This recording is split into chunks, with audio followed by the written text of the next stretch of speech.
저는 문제 전체를 읽은 다음 약 3초 후에 답을 알려드립니다. 문제를 미처 못 푸신 분들은 동영상 정지 후 풀어보시기 바랍니다. 그럼 시작해볼까요? 문제 1번. 건강한 노년기를 보내는 방법으로 옳은 것은 1. 매일 장시간 고강도 근력 운동을 한다. 2. 가공식품 위주로 식사한다. 3. 지속적으로 뇌에 자극을 주어 기억력과 인지력을 유지한다. 4. 친구들과 만남을 줄인다. 5. 야외 활동을 제한한다. 정답은 3번. 지속적으로 뇌에 자극을 주어 기억력과 인지력을 유지한다. 3번이 건강한 노년기를 보내는 방법으로 옳은 것이 되겠습니다. 문제 2번. 노인 부양 문제 개선 방안으로 옳은 것은 1. 세대 분리를 촉진한다. 2. 시설 입소를 우선시한다. 3. 국가 주도의 돌봄 정책을 강화한다. 4. 자녀가 부모의 부양을 전담한다. 5. 장기요양 등급 판정 항목을 늘린다. 정답은 3번 국가 주도의 돌봄 정책을 강화한다. 3번이 노인 부양 문제 개선 방안으로 옳은 것이 되겠습니다. 국가 복지, 사회복지, 노인복지에 대한 제도가 더 개선되고 강화될 필요가 있겠다라고 생각하시면 되겠고요. 1번, 2번, 4번, 5번은 노인 부양 문제 개선 방안으로 옳은 것은 아니겠네요. 문제 3번. 노인 요양 공동생활 가정의 기능으로 옳은 것은 1. 노인 일자리 제공. 2. 노인 일자리 개발 보급 사업. 3. 치매 노인 등록 관리. 4. 지역사회 독거노인 실태조사. 5. 가정과 같은 주거 여건과 급식 제공. 정답은 5번. 가정과 같은 주거 여건과 급식 제공. 5번이 노인 요양 공동 생활 가정이죠. 가정 기능으로 옳은 것이 되겠습니다. 그래서 식사도 제때 나오고 편안한 가정과 같은 환경에서 지낼 수 있는 시설을 얘기하겠죠. 다음 넘어가겠습니다. 문제 4번. 등급판정위원회의 심의 결과 노인 장기요양보험 급여 대상자는 1. 골다공증 수술을 한 65세 남자. 2. 결핵으로 병원에 입원 중인 80세 남자. 3. 혈관성 치매로 일상생활이 어려운 50세 여자. 4. 발목이 골절되어 치료받는 60세 남자. 5. 폐렴약을 복용 중인 90세 여자. 정답은 3번. 혈관성 치매로 일상생활이 어려운 50세 여자. 3번이 등급판정위원회 심의 결과 무엇을 노인 장기요양 보험 급여 대상자가 될 수가 있겠죠.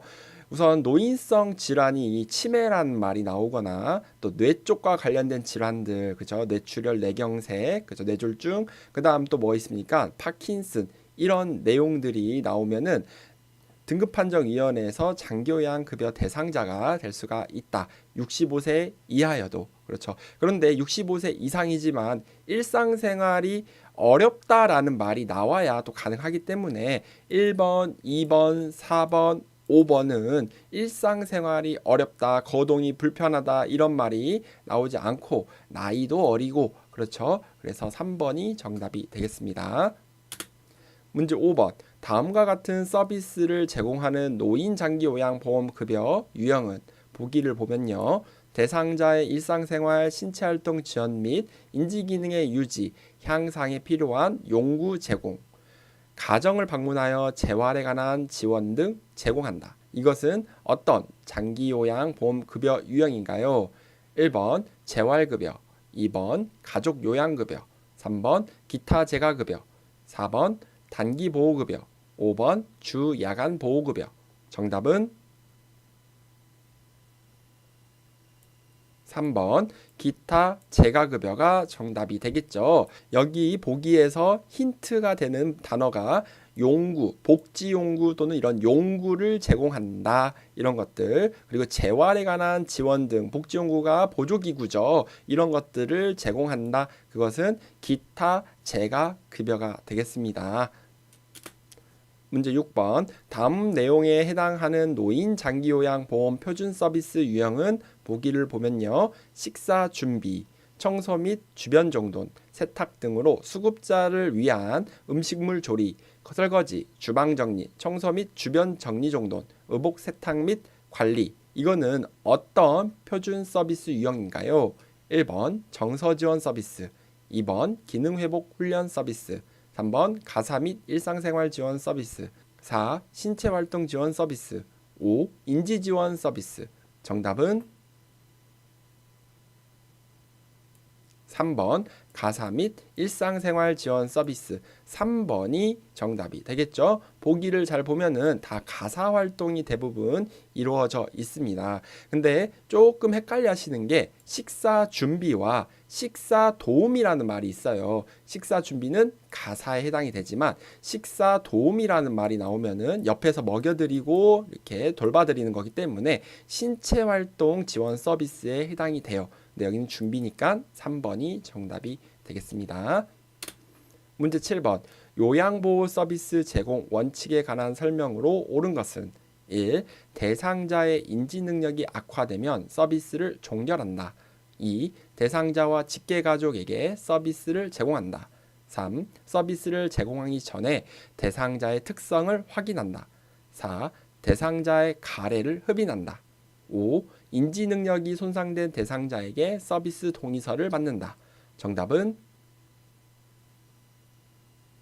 3번 서비스를 제공하기 전에 대상자의 특성을 확인한다. 3번이 요양보호 서비스 제공 원칙에 관한 설명으로 옳은 것이 되겠습니다. 문제 8번. 다음 상황에서 시설 대상자가 침해받은 권리는 보기를 보면요.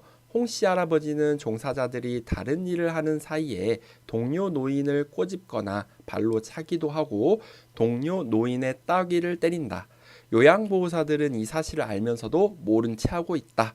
이것은 어떤 권리를 침해받고 있는 건가요? 1. 신체 구속을 받지 않을 권리. 2. 개별화된 서비스를 받을 권리. 3. 충분한 정보를 제공받을 권리. 4. 존엄한 존재로 대우받을 권리. 5. 사생활과 비밀 보장에 관한 권리. 정답은 4번 존엄한 존재로 대우받을 권리가 침해받고 있다라고 하셔야겠죠. 이 할아버지 지금 존중받고 다른 사람들이 소중하게 여기고 있나요? 이 존엄이라는 거는 소중하다는 뜻에서 유래가 됐대요. 사람을 함부로 하고 있죠. 때리거나 넘어뜨리거나 따귀를 때린다. 그래서 4번이 침해되고 있다라고 하시면 되고요. 신체 구속은 억제되라는 말이 나와요. 끈으로 묶어놓는다던가 어디 나가지 못하게 감금시킨다던가 이게 신체 구속에 대한 내용이고 개별화된 서비스는요. 노인의 욕구를 최대한 들어주고 그리고 또 어르신의 개인 물품을 설치하는 거에 어느 정도 허용해 줄 수가 있고 그리고 옷이라던가 머리 스타일 이런 거를 허용해 줄 수가 있다라고 했죠. 그래서 할머니를 남자처럼 짧게 머리를 깎아버리면 개별화된 서비스가 침해되었다라고 이렇게 생각하시면 되고요. 3번은 충분한 정보래요. 충분한 정보는 계약 전 단계, 시설 입소 전 단계에서 많이 이루어지는데 이 시설에 대한 규정 그리고 나오는 급식 이런 정보들 있죠. 그리고 돈은 얼마나 드는지 계약 기간 이런 사실적인 내용들이 나오는 것이 3번이 되겠고요. 4번은 사생활과 비밀 보장이래요. 어르신의 방을 불쑥불쑥 쳐들어와서 사진을 찍고 간다던가 그리고 핸드폰을 못 쓰게 한다던가 이런 것들이 우리 책에 나와 있는 사생활과 비밀 보장에 관한 권리다라고 보시면 되겠습니다. 문제 9번. 다음과 같은 노인학대 유형은 보기를 보면요. 집 밖으로 나가지 못하게 통제한다. 그리고 기본 생존 유지에 필요한 가스, 난방, 전기, 수도로부터 단절시킨다. 이것은 어떤 노인학대 유형인가요? 1번 방임, 2번 신체적 학대, 3번 경제적 학대, 4번 유기, 5. 정서적 학대. 정답은 2번 신체적 학대가 정답이 되겠죠. 감금시키는 거. 자, 통제한다 이 말 나왔어요. 그 다음에 단절시킨다 이런 말 나왔어요.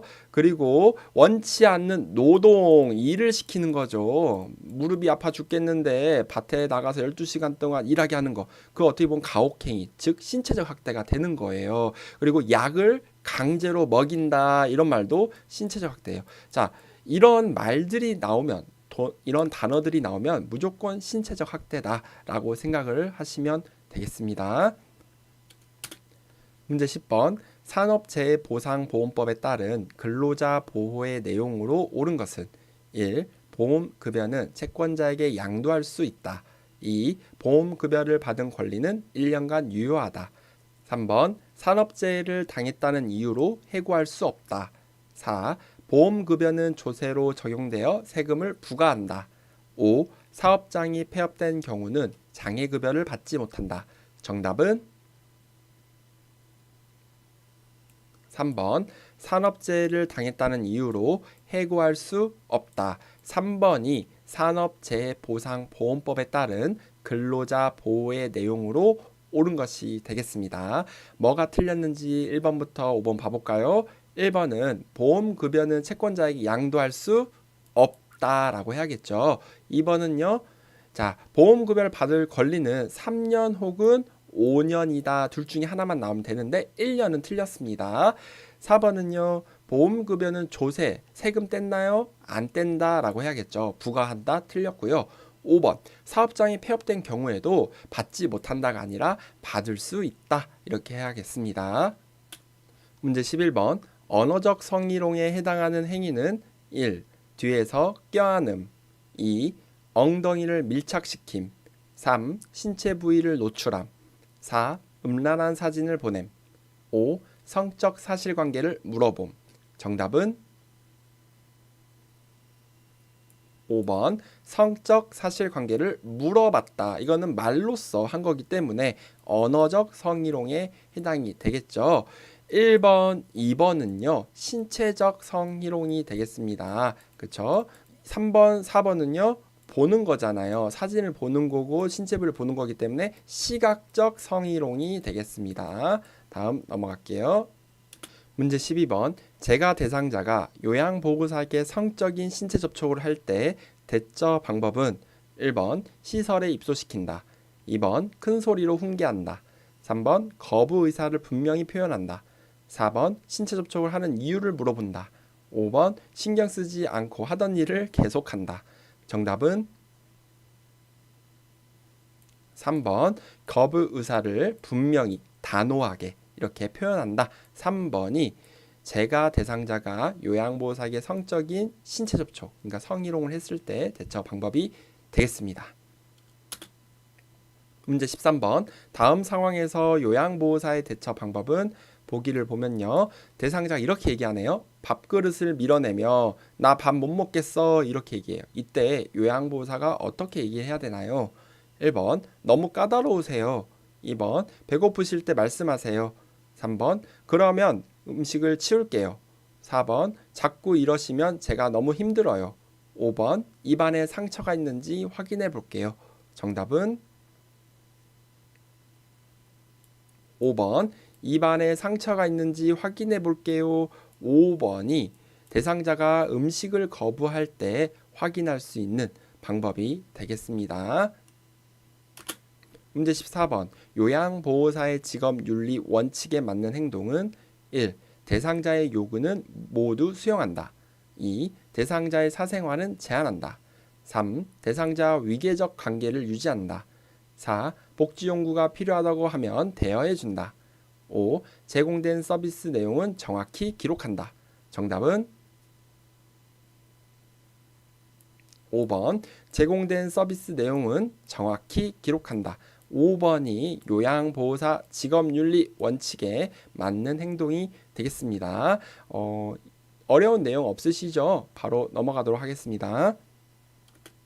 문제 15번 다음 사례에서 요양보호사의 대처 방법은 1번 대상자의 며느리가 이렇게 얘기하네요. 어머니가 걷는 것을 불편해 하셔서 휠체어가 필요한데 형편도 어렵고 어떻게 해야 할지 막막해요. 이때 요양보호사가 어떻게 대처해야 되나요? 1번 본인 부담금을 면제해준다. 2번 저렴한 복지용구를 판매한다. 3. 가족 요양 서비스를 권유한다. 4. 이용할 수 있는 서비스를 알려준다. 5. 휠체어 대신 보행 보조차를 사서 준다. 정답은 4번 이용할 수 있는 서비스를 알려준다. 4번이 정답이 되겠죠. 제가 아는 데가 이런 데가 있는데 한번 알아보시고 가격도 비교해 보시고 선택하세요 해서 마지막 결정권은 이렇게 보호자나 대상자가 할 수 있게 해야 되지, 이렇게 사서 주거나 판매하거나 면제 이런 것도 안 되죠. 어쨌건 요양보호사 선생님이 직접적인 관여를 하면 안 된다라고 보시면 되겠습니다. 문제 16번 요양보호사에게 근골격계 질환 발생 위험이 큰 상황은 1. 평평한 바닥에서 휠체어 이동을 돕는 경우. 2. 물건을 몸에서 멀리 놓고 들어 올리는 경우. 3. 이동용 장비를 이용하여 물건을 옮기는 경우. 4. 밤근무 중 밝은 조명에서 대상자의 이동을 돕는 경우. 5. 무릎을 굽혀 물건을 잡고 무릎을 펴면서 들어 올리는 경우. 정답은 2번 물건을 몸에서 멀리 놓고 들어 올리는 경우. 2번이 요양보호사에게 근골격계 질환이 발생할 위험이 큰 상황이 되겠죠. 우리 무거운 물건이나 물건 들 때 멀리 들으라고 했나요? 가까이에서 들어라 이렇게 했어요. 그래서 2번 빼고 1, 3, 4, 5번은 안전하게 우리가 일을 하는 거라고 보시면 되겠습니다. 문제 17번 감염 예방을 위한 요양보호사의 자가관리 방법으로 옳은 것은 1번 손으로 입을 가리고 기침한다. 2. 독감 예방접종은 6개월마다 받아야 한다. 3. 혈액진단검사는 3개월마다 받아야 한다. 4. 임신한 경우 풍진 감염 대상자와 접촉하지 않는다. 5. 노로바이러스에 감염되면 가운을 입고 업무를 계속한다. 정답은 4번 임신한 경우 풍진 감염 대상자와 접촉하지 않는다. 4번이 우리 감염 예방을 위한 자가관리 방법이 되겠습니다. 1번은 손으로 입을 가리지 마세요 라고 했어요. 우리 기침 예절에서는 손이 아닌 손수건이나 손수건이 없으면 옷 소매로 입과 코를 가리고 기침한다 라고 했죠. 그래서 1번 틀렸고요. 2번 독감 예방접종은 언제? 10월이랑 12월 사이에 맞는 게 좋다라고 했어요. 3번은요. 혈액진단검사는 이렇게 주기적으로 받을 필요는 없죠. 접촉하고 의심이 있을 때, 2주 이상의 기침을 할 때, 이럴 때 혈액검사를 받아보세요 라고 했고요. 5번은 노로바이러스에 감염이 되면은요. 감염되면 2, 3일간 업무를 하지 않는다 해서 업무를 계속한다는 틀렸습니다. 4번 빼고 다 틀렸네요. 문제 18번 헬리코박터 감염이 원인이 되어 속쓰림과 상복부 불편감이 나타나는 질환은 1번 협심증, 2번 위궤양, 3번 췌장염, 4. 대장암, 5. 담석증. 정답은 2번 위궤양이 정답이 되겠죠. 헬리코박터균 감염은 위의 질환을 유발하는 균입니다. 그래서 위암도 생기게 한다라고 했기 때문에 정답은 2번이 정답이 되겠습니다. 문제 19번 노화에 따른 호흡기계 변화로 옳은 것은 1. 섬모운동 감소, 2. 기관진의 분비물 감소, 3. 폐활량 증가, 4. 기침반사 증가, 5.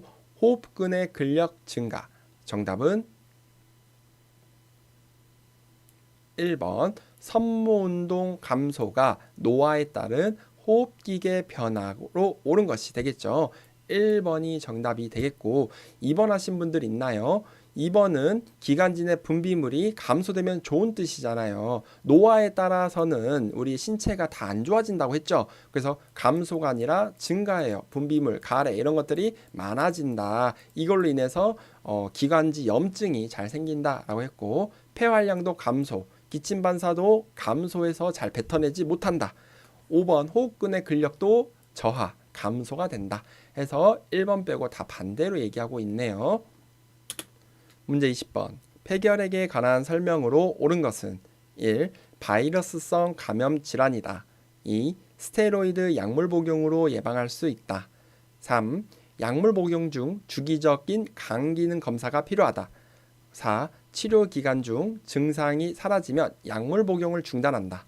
5. 오전에 고열이 나고 오후에 열이 내리는 증상이 반복된다. 정답은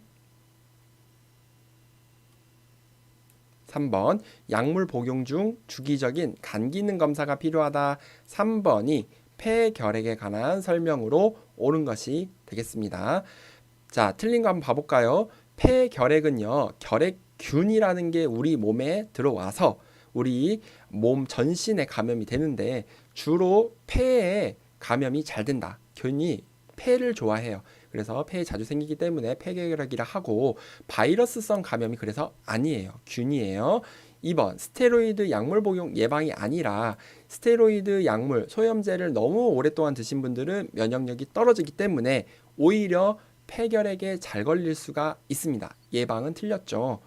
4번은 치료 기간 중 증상이 사라지면 약물 복용을 중단하면 안 됩니다. 우리 고혈압 약하고 비슷해요. 증상이 없어도 치료 기간만큼은 꾸준히 드셔야 돼요. 최소 6개월부터 1년은 꾸준히 드셔야 되기 때문에 주변에서 가족이나 이런 사람들이 굉장히 정서적인 지지와 응원이 필요하죠. 왜? 약이 독해요. 그렇기 때문에 간이 망가질 수가 있어서 간 기능 검사도 필요하다. 부작용도 있을 수가 있어요. 약물 독소 때문에 부작용이 있는지도 관찰한다. 그렇죠? 그래서 3번이 정답이고 4번은 틀렸습니다. 그리고 5번은 오전에 고열이 나는 게 아니라 오후에 열이 나고, 그리고 늦은 밤에 식은땀과 함께 열이 내리는 증상이 반복된다라고 이렇게 해야겠죠. 이게 보통 2주간 반복이 된다라고 보시면 되겠습니다. 문제 21번. 고혈압 대상자를 돕는 방법으로 옳은 것은 1. 저지방 유제품을 먹게 한다. 2. 격렬한 유산소 운동을 하게 한다. 3. 알코올 섭취로 열량을 보충하게 한다. 4. 매일 한 개비의 흡연으로 스트레스를 줄이게 한다. 5. 혈압이 조절되면 약물 복용을 중단하고 운동하게 한다. 정답은 1번 저지방 유제품을 먹게 한다. 1번이 정답이 되겠죠. 2, 3, 4, 5 좀 어이없는 내용도 있지만 왜 틀렸는지 알고만 계시면 됩니다. 격렬한 유산소 운동 오히려 혈압을 올릴 수 있기 때문에 가벼운 산책이라던가 약간 속옷에 땀이 좀 배일 정도, 숨이 찰 정도만 하시면 되고요. 3번은요, 알코올 안 좋죠. 담배도 안 좋고 뭐 한 개비 정도? 모르겠네요. 자, 그 다음에 5번은 혈압 조절이 되면 약물 복용 중단하면 안 된다 했어요. 꾸준히 드세요 라고 보시면 되겠습니다. 문제 22. 골다공증을 예방하는 방법으로 옳은 것은 1. 자외선 차단. 2. 저체중 유지. 3. 체중 부하 운동 제한. 4. 항혈전제 장기 복용. 5. 비타민 D 함유 음식 섭취. 정답은 5번 비타민 D 함유 음식 섭취. 5번이 골다공증 예방하는 방법으로 옳은 것이 되겠습니다. 우리 비타민 D는 음식으로도 섭취하지만 뭐 보충제로도 먹지만 이 자외선, 햇빛을 보면은 우리 몸에서 알아서 생겨요 했기 때문에 차단하면 안 되겠죠. 30분에서 1시간 정도는 보세요 라고 했습니다. 그리고 2번 저체중 유지하면 오히려 뼈가 약해져요. 우리 뼈에서 영양분을 뽑아가기 때문에 적절한 체중을 유지한다. 그리고 3번 체중 부하 운동을 제한하는 게 아니라 하셔야 돼요. 제한한다는 분들은 만성 퇴행성 관절염 대상자들은 제한하는 게 맞지만 골다공증 대상자들은 근육이 필요하기 때문에 권장해야 됩니다. 그리고 4번도 항혈전제라는 것은 피를 굳지 않게 하는 거기 때문에 장기 복용하는 건 위험할 수가 있습니다. 5번 빼고 틀렸네요. 문제 23번. 전립선 비대증의 발생 요인으로 옳은 것은 1. 요도 감염. 2. 체중 감소. 3. 소변 배설량 증가. 4. 규칙적 도뇨 시행. 5. 남성 호르몬 불균형. 정답은 5번 남성 호르몬 불균형이 전립선 비대증 발생 요인이 되겠습니다. 5번이 정답이 되겠고요.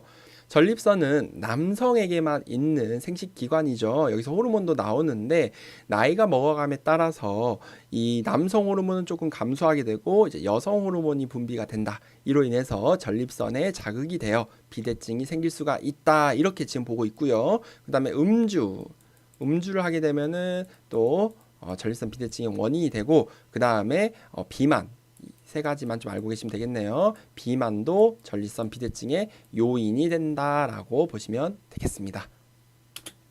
문제 24번 대상자에게 욕창을 발생시킬 가능성이 높은 요양보호사의 행동은 1. 체위 변경을 자주 변경해준다. 2. 침상 시트에 주름을 펴준다. 3. 무릎 사이에 베개를 끼워준다. 4. 청걸 부위에 도넛 베개를 대어준다. 5. 목욕 후 피부를 완전히 말려준다. 정답은 4번 청걸 부위에 도넛 모양의 베개를 대어준다. 4번은 욕창을 발생시킬 수 있는 가능성이 높은 요양보호사의 행동으로 정답이 되겠죠. 그래서 청걸 부위의 도넛 모양 사용은 금지라고 우리가 이렇게 공부하셨을 거예요. 이렇게 하면은 욕창이 생길 수 있다. 1, 2, 3, 5번은 예방법이 되겠네요. 문제 25번 노화에 따른 감각기계 변화로 옳은 것은 1. 통증에 대한 민감성이 증가한다. 2. 고막의 소리 전달 능력이 증가한다. 3. 같은 계열의 여러 색을 잘 구별한다. 4. 노인성 난청이 발생하여 고음을 잘 들을 수 있다. 5. 동공지름 감소로 빛을 받아들이지 못해 밝은 곳을 좋아한다. 정답은 5번 동공지름 감소로 빛을 받아들이지 못해 밝은 곳을 좋아한다. 5번이 노화에 따른 감각기계 변화로 옳은 것이 되겠습니다. 1번 통증에 대한 민감성이 증가하나요? 감소하겠죠. 둔감해지겠죠. 이 소리 전달 능력도 떨어지게 되고 같은 계열 여러 색을 잘 구별 못한다 해서 이거 황화 현상이라고 했어요. 그래서 무슨 색 파란색, 보라색, 남색 이런 색들을 다 똑같이 생각한다라고 했고요. 4번 노인성 난청은요. 고음에서 잘 들을 수 있는 게 아니라 저음에서 잘 들을 수 있다. 이렇게 해야겠죠. 문제 26번 당뇨병의 대표적인 증상으로 옳은 것은 1. 소변 배설량 증가 2. 감각 민감성 증가 3. 갈증 감소 4. 음식 섭취량 감소 5. 수분 섭취량 감소. 정답은 1번 소변 배설량 증가. 1번이 당뇨병의 대표적인 증상으로 옳은 것이 되겠습니다. 이거 한자로 다뇨증이라 그러죠. 다뇨. 소변이 많이 나온다 이 뜻이에요. 그리고 소변이 많이 나온다니까 수분 섭취량이 증가하겠죠. 다음증 이렇게 되죠. 갈증도 그래서 많아져요. 다갈증 이 표현도 시험에 많이 나오니까 당뇨의 대표적인 증상이 되겠습니다. 민감성 감소되겠죠. 그리고 상처가 안 나도록 주의해야 됩니다. 라고 했고 음식 섭취량도 증가하게 됩니다. 다음 넘어갈게요.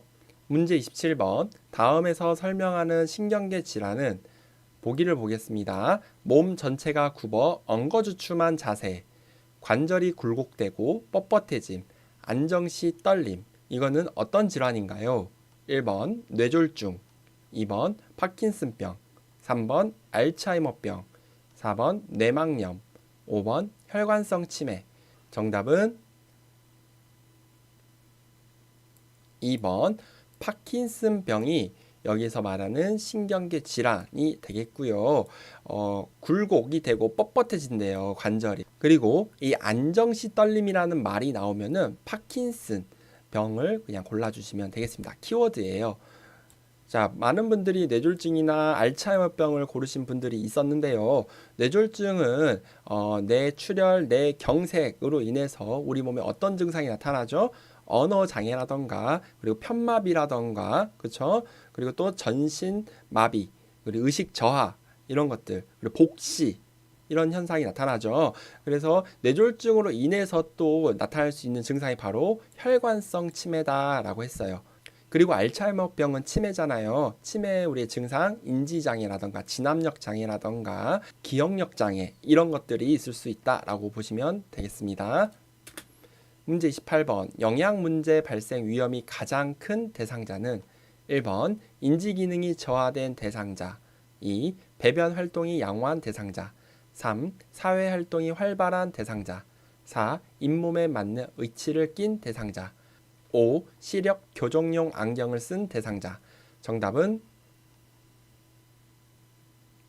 1번 인지 기능이 저하된 대상자가 영양 문제 발생 위험이 가장 크다. 1번이 정답이 되겠죠. 2, 3, 4, 5번은 영양 문제와 관련 없이 아주 정상적인 생활을 하실 수 있는 분들이라고 볼 수가 있겠습니다. 문제 29번. 노인 대상자의 운동을 돕는 방법으로 옳은 것은 1. 운동 전 복용하던 약을 중단시킨다. 2. 현재 운동 수준을 확인하게 한다. 3. 강도가 높은 동작으로 시작하게 한다. 4. 몸의 방향을 빠르게 바꾸는 운동을 하게 한다. 5. 취침 전에 규칙적인 고강도 운동을 하게 한다. 정답은 2번 현재 운동 수준을 확인하게 한다. 2번이 노인 대상자 운동을 돕는 방법으로 옳은 것이 되겠습니다. 1번 운동 전 복용하던 약 중단하는 게 아니라 30분 전에 미리 먹고 하자라고 했죠. 3번은 강도가 높은 게 아니라 낮은 동작, 강도가 낮은 동작부터 한다, 쉬운 것부터 한다라고 했고요. 4번은 빠르게 움직이는 운동은 노인에게 적합하지 않다. 그리고 5번 취침 전에는 이렇게 고강도 운동을 하면은 수면에 방해가 되기 때문에 적절하지 않다라고 했습니다. 문제 30번. 약물 복용 방법으로 옳은 것은 1. 서방제는 분쇄하여 복용한다. 2. 인슐린은 구강으로 복용한다. 3. 장용 코팅제는 분할하여 복용할 수 있다. 4. 분할선이 있는 약은 쪼개어 복용할 수 있다. 5. 항고혈압제는 자몽 주스와 함께 복용하는 것이 좋다. 정답은 4번. 분할선이 있는 약은 쪼개어 복용할 수 있다. 4번이 정답이 되겠죠. 쪼개거나 갈거나 분쇄할 수 있다라고 했습니다. 특히 분할선이 있는 거요. 그래서 1번은 이렇게 분할선이 없는데 분쇄하면 안 되겠죠.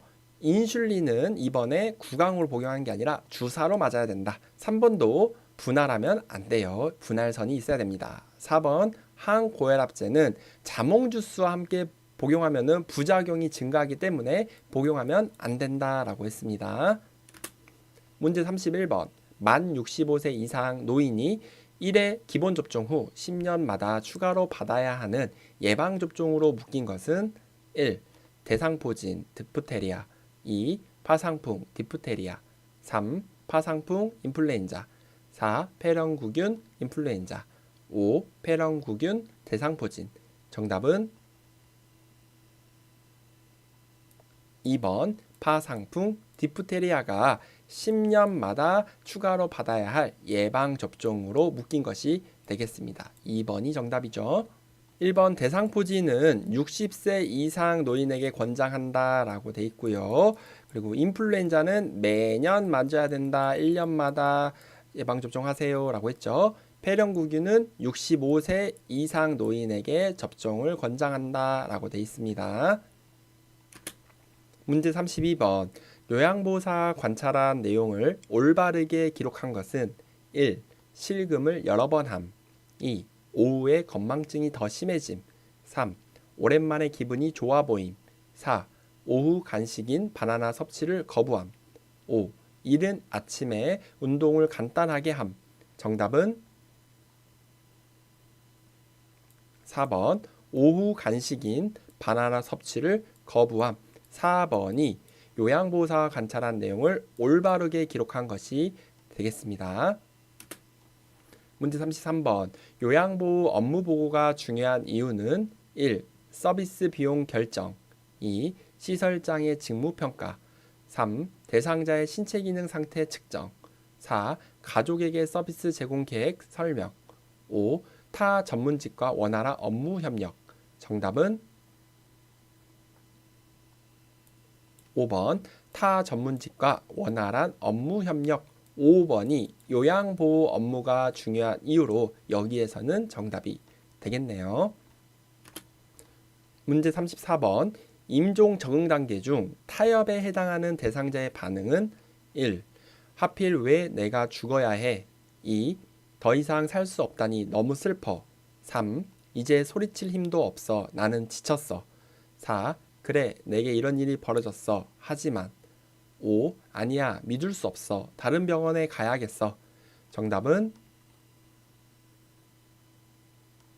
4번. 그래, 내게 이런 일이 벌어졌어. 하지만 하고 뒤에 어떤 말을 더 할 거예요. 딸이 시집 갈 때까지만 살게 해주세요. 아들이 장가 갈 때까지만 살게 해주세요. 이런 식으로 보이지 않는 존재와 타협을 하는 내용이 나오겠죠. 1번. 하필 왜 내가 죽어야 해? 이거는 분노가 되겠죠. 분노. 그 다음에 2번은 더 이상 살 수 없다니 슬퍼.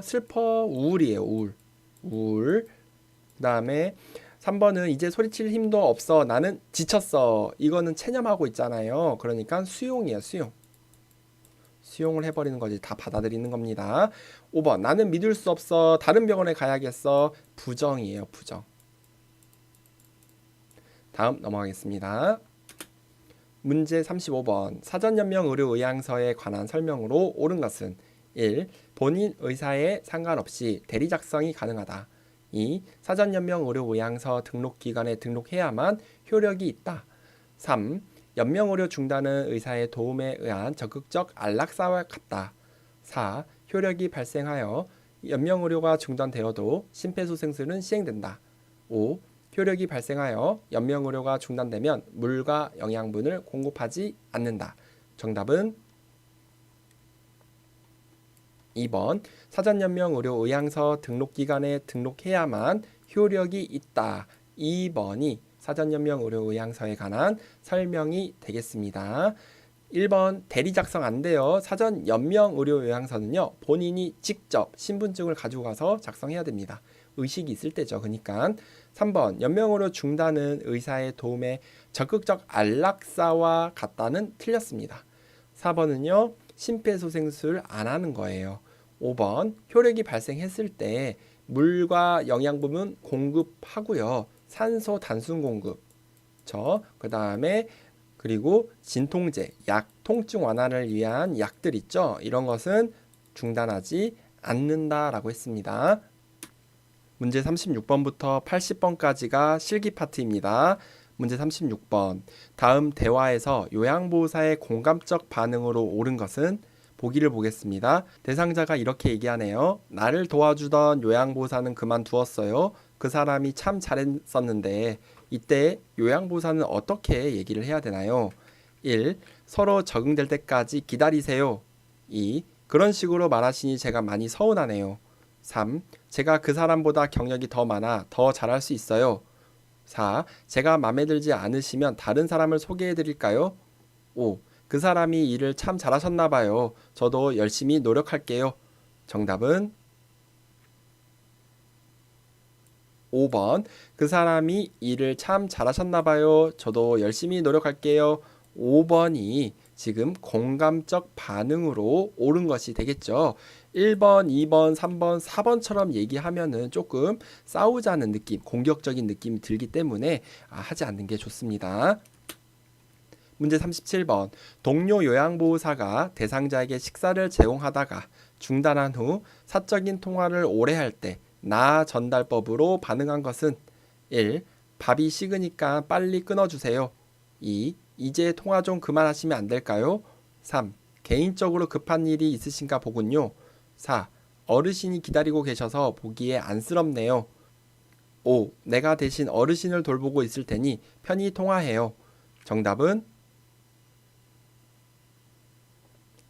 4번 어르신이 기다리고 계셔서 보기에 안쓰럽네요. 4번이 나 전달법으로 요양보호사가 반응한 것이 되겠죠. 보통 나 전달법 같은 경우는 자신의 감정을 솔직하게 얘기하면서 대상자를 비판하지 않는 의도가 제일 중요하고요. 제일 잘 나오는 게 이렇게 안쓰럽네요, 걱정되네요, 이런 표현들이 대부분 정답이 되겠습니다. 문제 38번.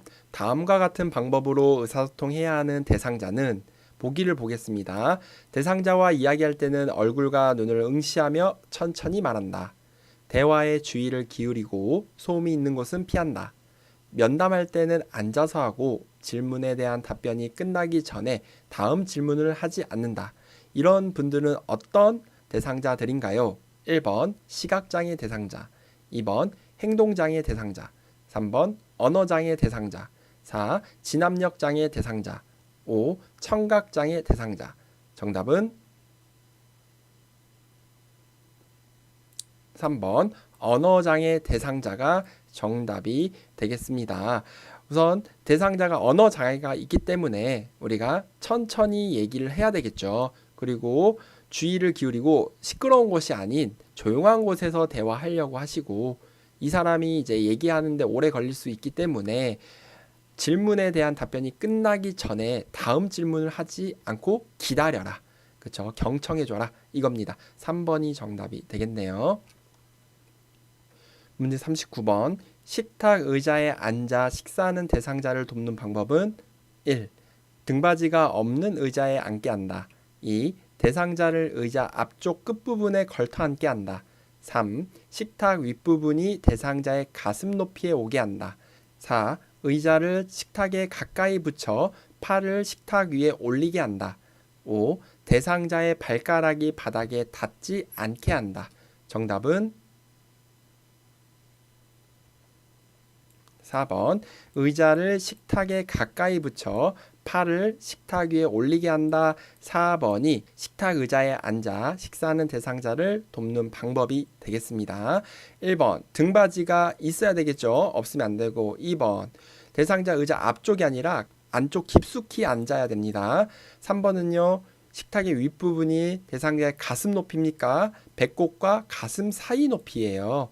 5번 발가락이 아니라 발바닥이 바닥에 닿게 한다라고 해야 됩니다. 문제 40번. 입맛이 없는 대상자의 식욕을 증진할 방법으로 옳은 것은 1. 혼자서 조용히 식사하게 한다. 2. 반찬을 모두 잘게 썰어 제공한다. 3. 감칠맛 나는 단 음식 위주로 준비한다. 4. 다양한 색깔의 반찬을 골고루 제공한다. 5. 신맛이 강한 음식을 주어 미각을 자극한다. 정답은 4번 다양한 색깔의 반찬을 골고루 제공한다. 4번이 정답이 되겠죠. 우리 식욕을 증진하는 방법이 또 여러 가지가 있는데, 식사 전에 입안을 헹군다던가, 그렇죠. 그리고 또 가벼운 산보, 움직임, 이런 것들이 식욕을 증진하는 방법이 되겠습니다. 문제 41번. 경관 영양액을 주입하던 중 대상자가 구토할 때 우선적으로 해야 할 일은 1. 비위관을 잠근다. 2. 침대 머리 높이를 낮춘다.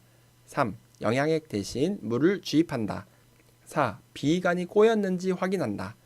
5. 영양액 주머니의 높이를 대상자의 위장 높이와 같게 한다. 정답은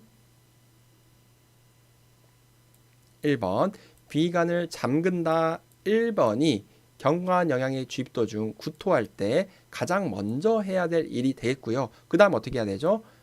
알린다, 보고한다 라고 하시면 되겠습니다. 문제 42번. 대상자가 안전하게 화장실을 이용할 수 있도록 돕는 방법으로 옳은 것은 1. 변기 옆에 손잡이를 설치하여 필요시 노인이 잡을 수 있게 한다. 2. 화장실 표시는 입구 아래쪽에 한다. 3. 화장실 조명의 조도는 낮게 유지한다. 4. 화장실 복도에 조형물을 두어 미간을 좋게 한다.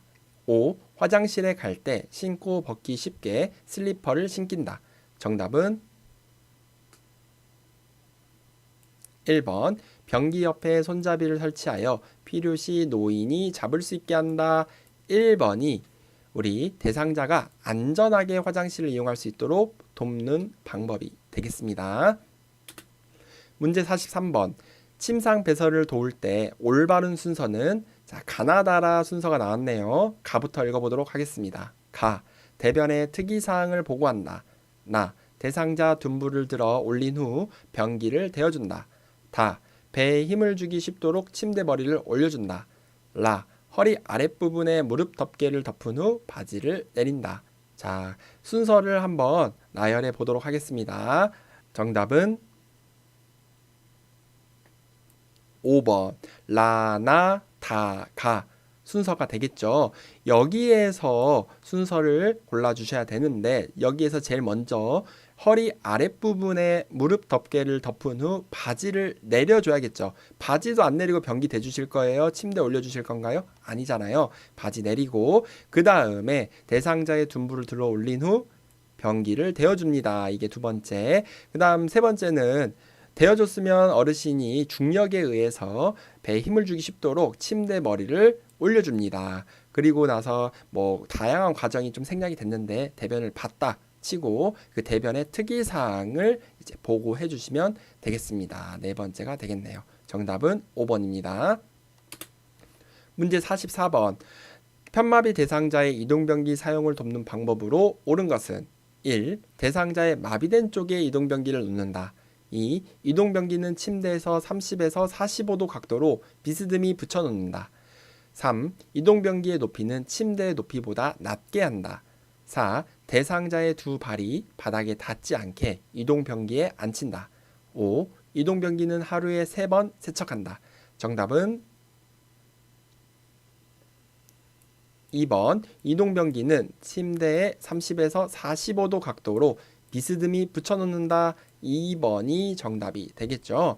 1번 대상자의 마비된 쪽이 아니라 건강한 쪽에 붙입니다. 2번 침대 높이와 이동변기 높이는 같게 한다 라고 해야겠죠. 4번은요 두 발이 바닥에 닿아야 됩니다. 5번 이동변기는 하루에 3번이 아니라 사용할 때마다 해서 책에는 매번 세척합니다. 이렇게 돼 있어요.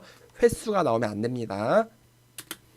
문제 45번. 기저귀 사용을 도울 때 젖은 기저귀를 빨리 갈아 주어야 하는 이유는 1. 저체온증을 예방하기 위해 2. 요실금 횟수를 줄이기 위해 3. 피부 손상을 예방하기 위해 4. 혈액순환을 촉진하기 위해 5. 기저귀 의존성을 줄이기 위해 정답은 3번 피부 손상을 예방하기 위해 3번이 젖은 기저귀를 빨리 갈아 주어야 하는 이유가 되겠습니다. 기저귀가 젖어 있는 상태에서 오래 차고 있으면 피부가 헐어버리고 욕창이 생길 수가 있기 때문에 피부 손상을 예방하기 위해서는 빨리 신속하게 갈아주는 게 좋다. 이렇게 배우셨을 거예요. 문제 46번. 유치도뇨관을 삽입하고 있는 대상자의 보행을 돕는 방법으로 옳은 것은 1. 유치도뇨관을 잠근 후 보행하게 한다. 2. 소변주머니의 배출구를 열고 보행하게 한다. 3. 유치도뇨관을 새 것으로 교체한 후 보행하게 한다. 4. 소변주머니를 아랫배보다 아래로 오도록 들고 보행하게 한다. 5. 소변주머니가 보이지 않게 바지 안에 넣고 보행하게 한다. 정답은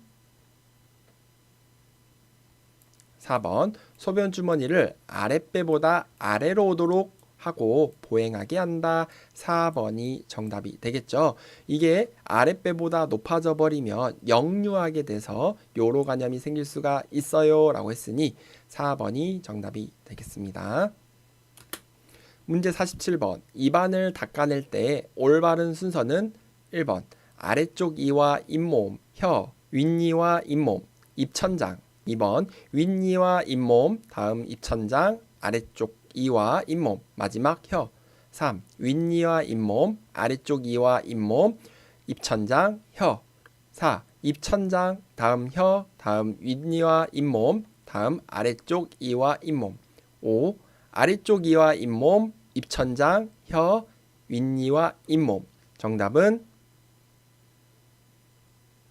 3번 윗니와 잇몸을 먼저 닦고 아래쪽 이와 잇몸을 닦고요. 그리고 입 천장을 닦아 주셔야겠죠. 마지막으로 혀 해서 정답은 3번인데 우리 또 생략되어 있는 거 한번 찾아볼까요? 여긴 안 나와 있지만 혀 다음에 또 닦아줘야 될 거 마지막이 볼이에요. 볼. 볼 안쪽도 닦는다. 이것도 알고 계시면 되겠습니다.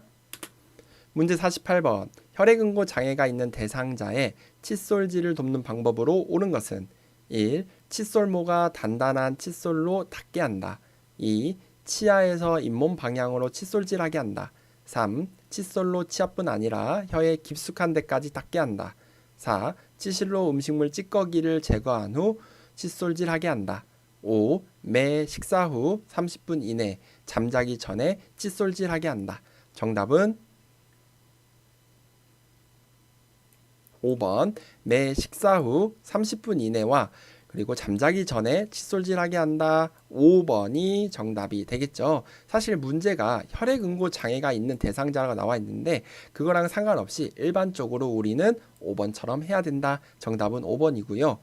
1번 칫솔모는 부드러운 게 좋습니다. 그리고 2번은요. 치아에서 잇몸 방향이 아니라 잇몸에서 치아 방향으로 아래에서 위로 쓸어내리듯이 회전하듯이 한다. 그래서 2번도 틀렸고 3번 칫솔로 치아뿐 아니라 혀 깊숙한 데는 닦으시면 안 되고요. 그리고 4번 보시면 혈액응고 장애가 있다 했는데 치실 사용하면 되나요? 안 되나요? 안 되죠. 그래서 틀린 거예요. 그래서 5번 빼고 다 틀렸습니다. 문제 49번. 대상자의 머리를 감기는 방법으로 옳은 것은 1. 젖은 머리는 머리카락을 비벼서 물기를 제거한다. 2. 마른 수건으로 물기를 제거한 후 자연 건조시킨다. 3. 환기를 위해 창문을 열어놓는다.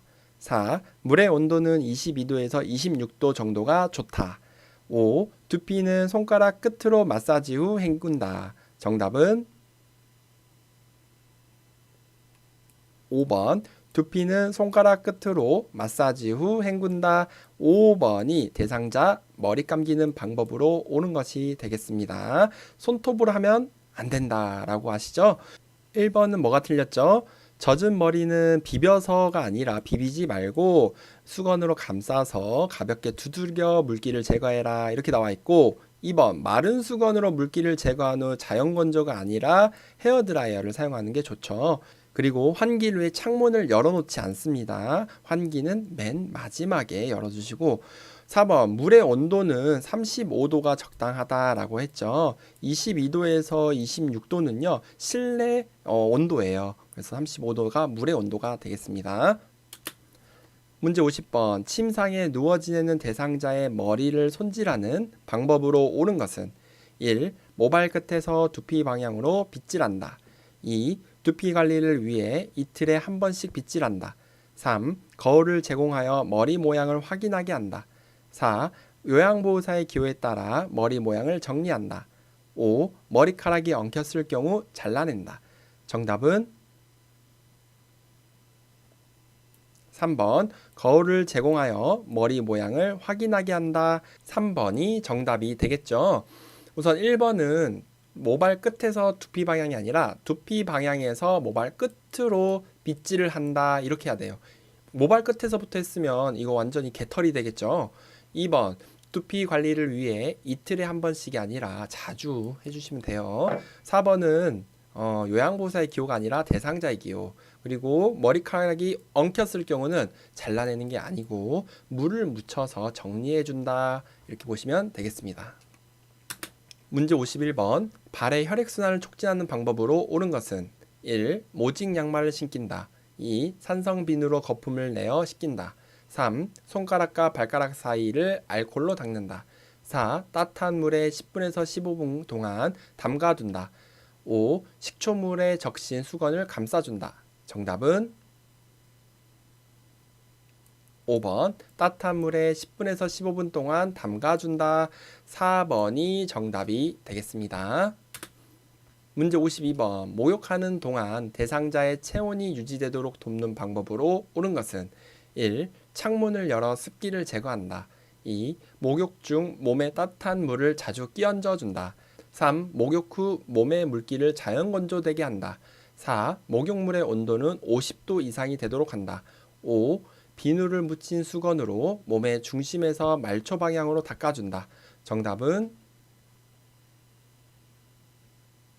2번. 목욕 중 몸에 따뜻한 물을 자주 끼얹어 준다. 2번이 목욕하는 대상자의 체온이 유지되도록 돕는 방법이 되겠습니다. 따뜻한 물수건을 덮어주기도 해요. 문제 53번. 통목욕 시 대상자를 씻기는 순서로 옳은 것은 1. 다리, 팔, 몸통, 회음부. 2.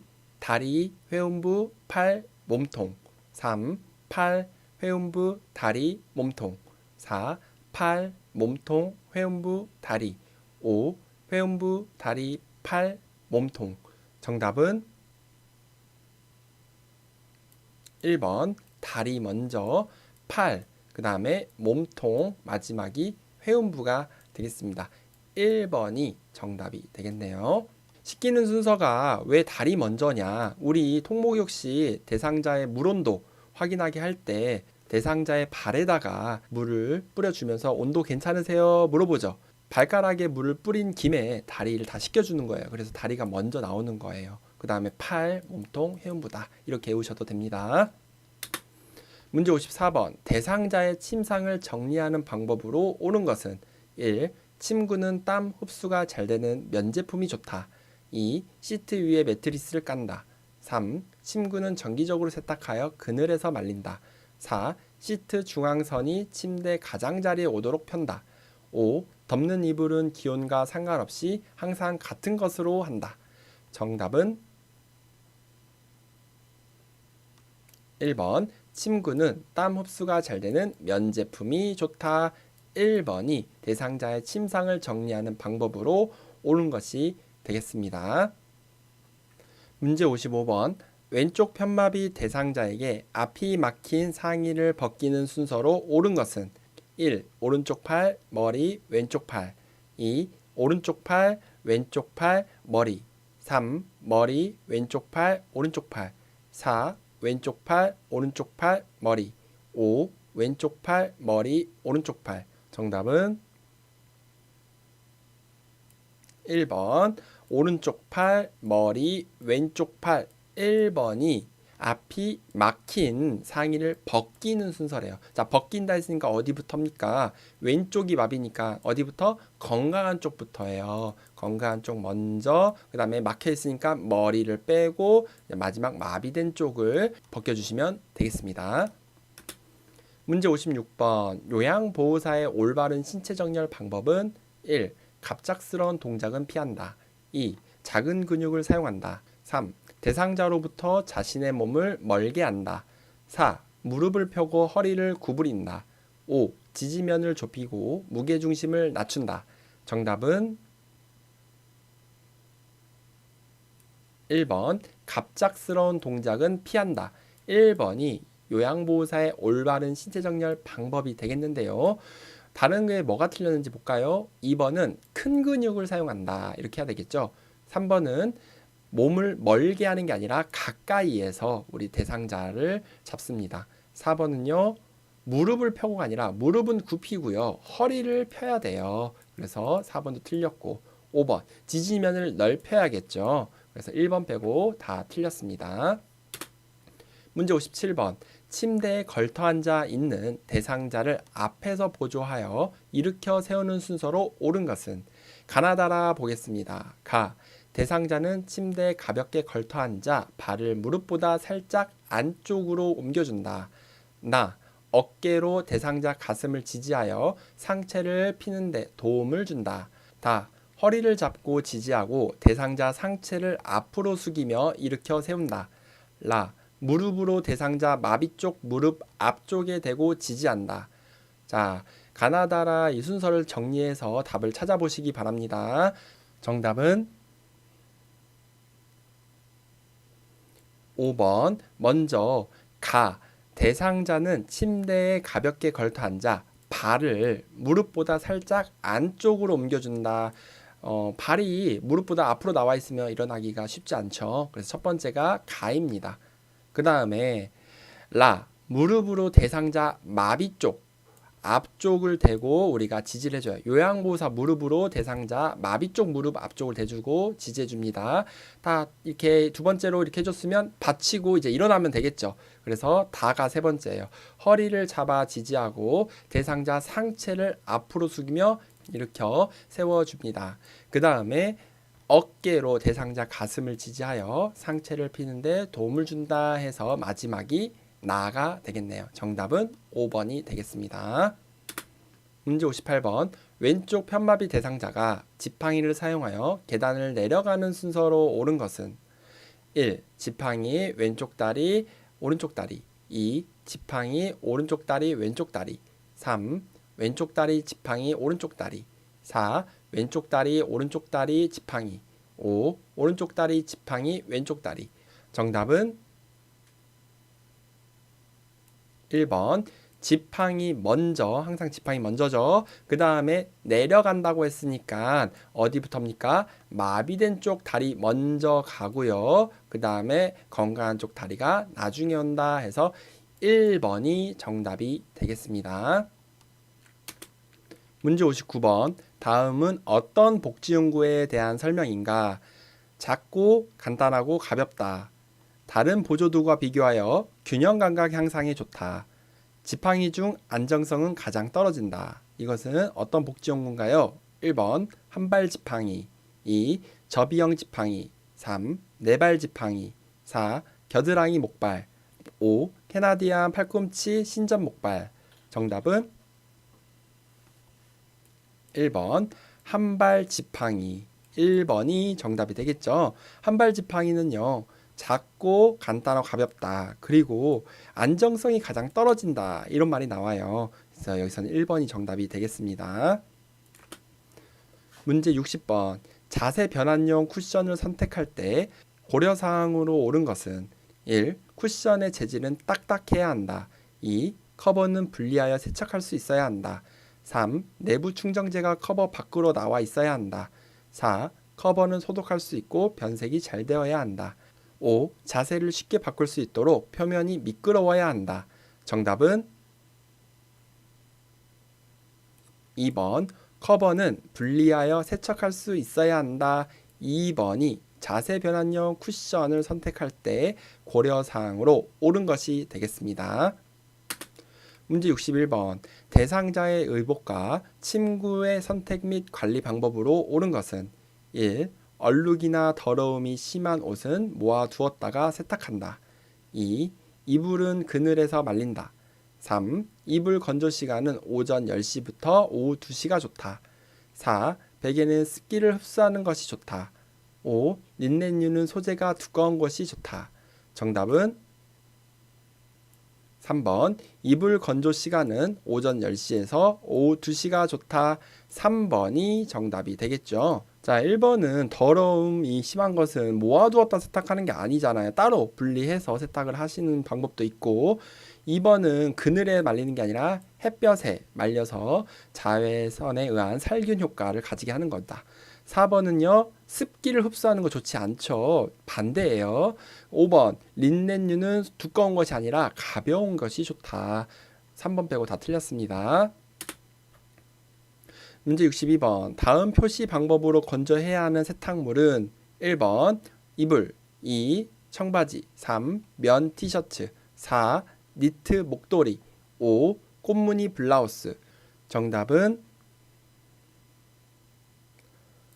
5번 꽃무늬 블라우스는 그늘에서 건조를 해야 되고 옷걸이에 걸어서 말려주세요. 이렇게 되어 있죠. 이불 같은 경우는 그늘입니까? 햇볕이잖아요. 청바지 같은 경우도 뭐 햇볕이냐 그늘이냐 이건 따지지 않고 색이 바래지 않게 뒤집어서 말린다라고 했죠. 그러니까 그런 내용이기 때문에 여기에 해당이 되지 않아요. 면 티셔츠 같은 경우도 햇볕에 건조하는 게 좋고 그리고 4번의 니트 목도리는 옷걸이가 아니라 채반 등에 펴서 말린다라고 해서 1번, 2번, 3번, 4번은 이 마크에 적절하지가 않아서 5번만 정답이 되겠네요. 문제 63번. 대상자가 외출할 때 통행하는 방법으로 옳은 것은 1. 보호자의 자가용을 운전하여 이동한다. 2. 장기요양 인정서와 주민등록 등본을 준비한다. 3. 외출 중에 요양보호사의 사적인 일을 처리한다. 4. 걸을 때 보폭을 크게 하여 신속히 이동하게 한다. 5. 대상자의 신체 상태를 고려하여 이동 보조기구를 준비한다. 정답은 5번 대상자의 신체 상태를 고려하여 이동 보조기구를 준비한다. 휠체어, 보행기 이런 걸 말하는 거죠. 5번이 정답이 되겠습니다. 문제 64번 치매 대상자가 누워만 있으려고 할 때 대처 방법은 1. 대상자가 원하는 대로 누워있게 한다. 2. 누워만 있으려고 하는 이유를 물어본다. 3. 게으른 습관은 건강을 해친다고 설명한다. 4. 대상자가 좋아하는 화분에 물을 주게 한다. 5. 주기적으로 환경을 바꾸어 기분을 전환해준다. 정답은 4번 대상자가 좋아하는 화분에 물을 주게 한다. 4번이 치매 대상자가 누워만 있으려고 할 때 우리가 대처할 수 있는 방법이 되겠습니다. 좋아하는 걸 시키면 움직이겠죠. 1번 안 되고 2번 이유를 물어본다. 이거는 치매 대상자에게 아주 적절한 서비스는 아닙니다. 대처 방법이 아니에요. 3번 역시도 이런 걸 설명하는 거 이해하지 못할 수 있으니까 적절하지가 않고 5번 주기적으로 환경을 바꾼다. 치매 대상자들에게는 이렇게 환경을 자주 바꾸는 거는 좋지가 않고 익숙한 환경에 적응할 수 있게 한다. 이렇게 해야겠죠. 문제 65번 치매 대상자의 안전을 고려하여 방을 관리하는 방법으로 옳은 것은 1. 침대 및 방바닥에 두꺼운 요를 깔아둔다. 2. 큰 유리창을 투명하게 하여 밖이 잘 보이게 한다. 3. 프라이버시를 위해 방 안에 잠금장치를 설치한다. 4. 다른 사람의 눈에 잘 띄지 않는 방으로 배정한다. 5. 방 안이 따뜻하도록 대상자 옆에 난로를 켜둔다. 정답은 1번 침대 및 방바닥에 두꺼운 요를 깔아둔다. 1번이 치매 대상자의 안전을 고려하여 방을 관리하는 방법이 되겠습니다. 2번 유리창 이런 거 거울 잘 보이게 하면 안 된다 그랬죠. 그리고 방 안에서 잠금장치 잠궈버리면 큰일 날 수도 있어요. 위급 상황이 바로바로 대처를 못하니까요. 4번 다른 사람의 눈에 잘 띄지 않는 방으로 배정하면은 우리가 관찰을 잘 못하니까 위험한 순간에 바로 발견이 안 될 수가 있고 5번 난로를 바로 옆에 켜둬요. 이 치매 대상자이신데 되게 위험해요. 그래서 1번 빼고 다 틀렸습니다. 문제 66번 시설 치매 대상자가 우리 며느리가 나 데리러 언제 와? 라며 반복적으로 물을 때 대처 방법은 1. 물을 때마다 며느리와 통화하게 한다. 2. 방금 왔다 갔으니 기억해 보라고 한다. 3. 며느리가 언제 오면 좋겠는지 되물어본다. 4. 여기가 집이니 며느리를 기다리지 말라고 한다. 5. 달력에 적힌 며느리의 방문 일정을 보이며 알려준다. 정답은 5번 달력에 적힌 며느리의 방문 일정을 보이며 알려준다. 5번이 우리 시설 치매 대상자가 이렇게 반복적으로 물을 때 대처 방법이 되겠습니다. 문제 67번 치매 대상자가 비누를 입에 넣으려고 할 때 대처 방법은 1. 비누를 쥔 손을 쳐서 뺏는다. 2. 무슨 맛이 날 것 같은지 물어본다. 3. 대상자가 좋아하는 호빵을 주면서 비누와 바꾼다. 4. 비누라고 설명하며 냄새를 맡아보게 한다. 5. 음식물인지 아닌지 잘 구분해 보라고 말한다. 정답은 3번 대상자가 좋아하는 호빵을 주면서 비누와 바꾼다. 3번이 이 비누를 먹으려고 할 때 대처 방법이 되겠습니다.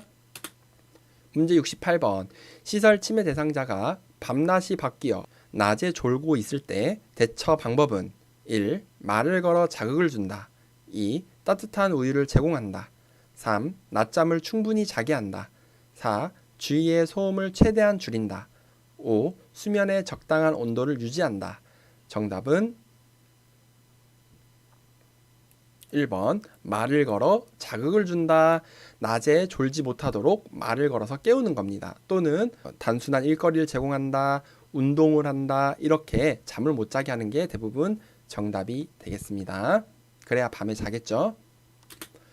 문제 69번 치매 대상자가 야간에 실내에서 계속 배회할 때 대처 방법은 1. 밖으로 나가 시설 주변을 걷게 한다. 2. 배회하지 못하게 주의를 둔다. 3. 출입이 가능한 창문은 잠근다.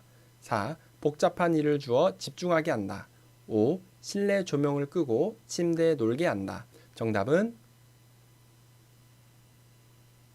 3번 출입이 가능한 창문을 잠근다.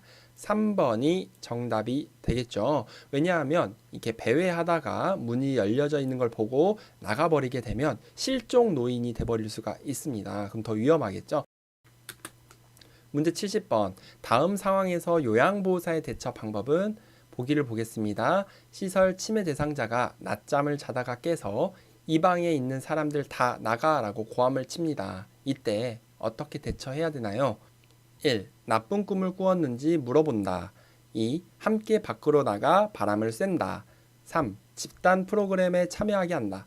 4. 다른 대상자들에게 사과하게 한다. 5. 방에 있는 대상자들을 다른 방으로 이동시킨다. 정답은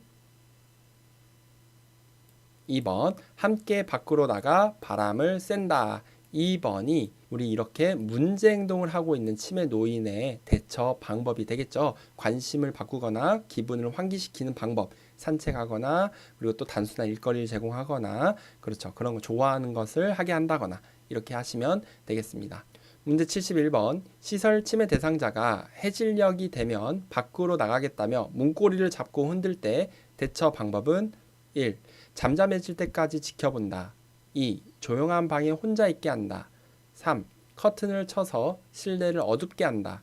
4. 아끼는 인형을 주며 안아주라고 한다. 5. 밤에는 집에 있어야 한다고 알려준다. 정답은 4번 아끼는 인형을 주며 안아주라고 한다.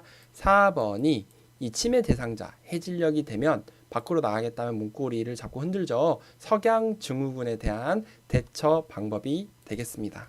그래서 인형뿐만 아니라 애완동물, 그 다음에 익숙한 소리를 듣게 하거나 좋아하는 음악, 그리고 간식, 음료수 이런 것들이 또 도움이 된다라고 했으니 잘 알고 계시면 좋을 것 같습니다.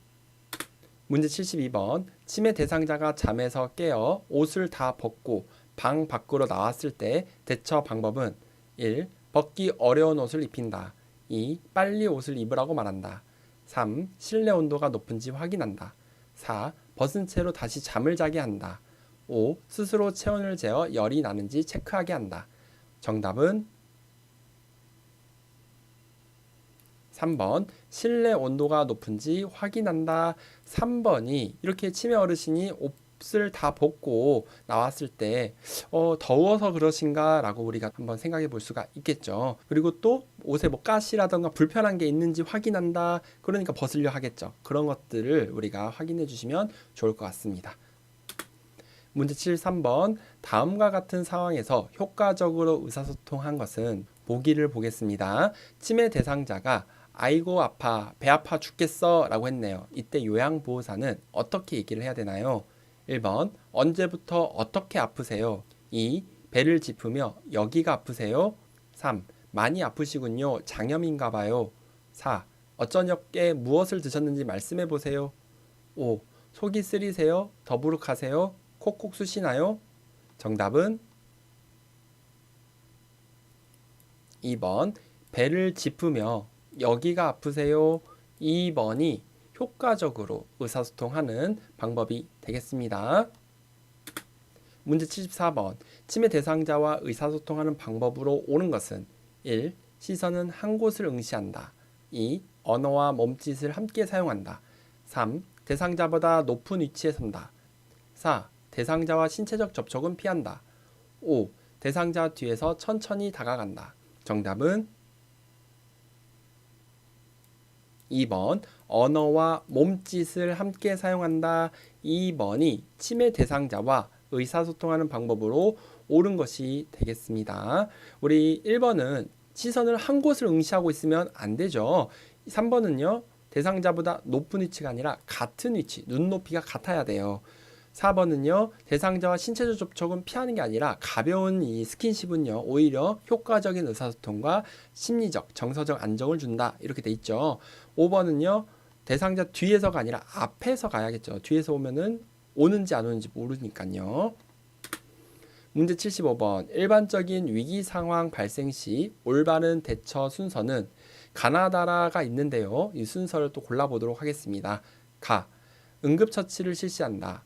나. 대상자를 살펴본다. 다. 가족 또는 기관장에게 보고한다.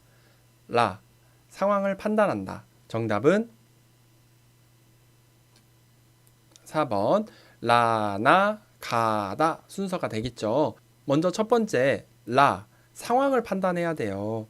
가장 먼저 어떤 일이 일어났는지 파악해야겠죠.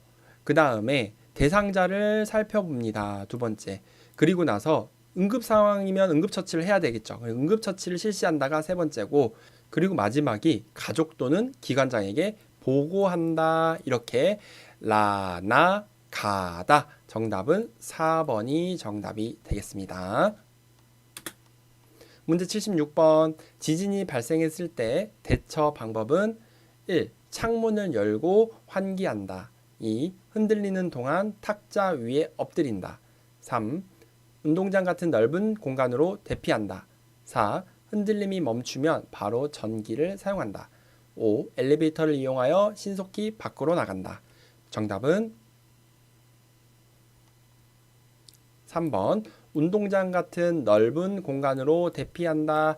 3번이 지진이 발생했을 때 대처 방법으로 옳은 것이 되겠습니다.